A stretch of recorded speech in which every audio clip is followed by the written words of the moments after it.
The Chinese billionaire founder of metals giant Zhongwang has been indicted in the United States for his alleged role in an elaborate scheme to avoid paying $1.8 billion in tariffs on aluminum shipped to the U.S.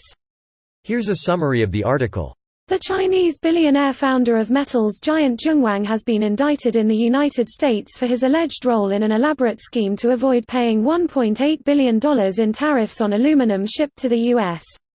Lu Zhongshan, the former chairman of China Zhongwang Holdings, is accused of exporting huge amounts of aluminum disguised as pallets to avoid paying customs duties of up to 400%.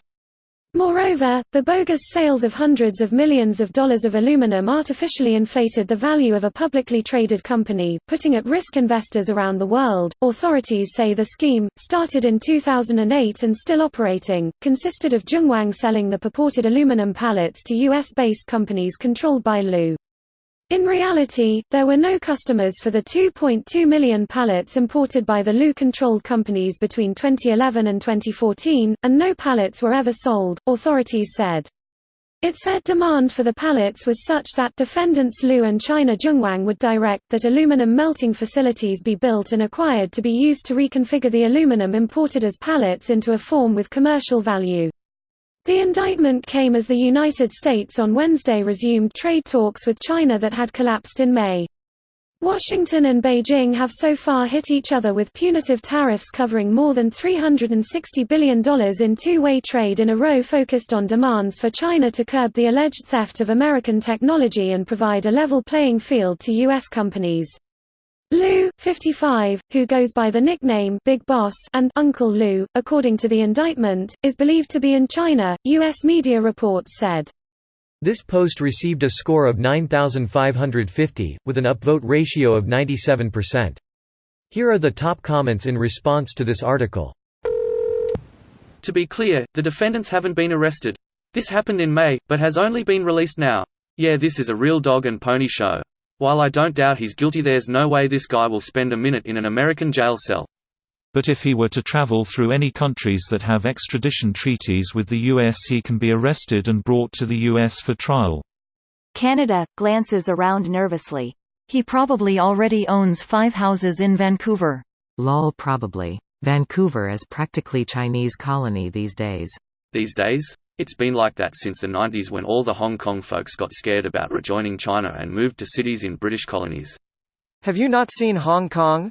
Yo, it's not got scared, they knew exactly what will happen lol. I.e. they were the smart ones. Casting aluminum into pallets and then melting them down later isn't exactly elaborate. That's a pretty simple scheme that worked for 11 years, apparently. Yeah, if the law doesn't state that pallets have to be wooden, then I don't see the issue. You get plastic pallets too, which could easily be melted down. Or did they entirely make up selling and buying pallets and just send aluminium? The scheme was the pallets were sold to a firm in the USA controlled by the same company and immediately melted and reconfigured for sale as raw aluminum. They weren't finished goods as stipulated in the tariffs.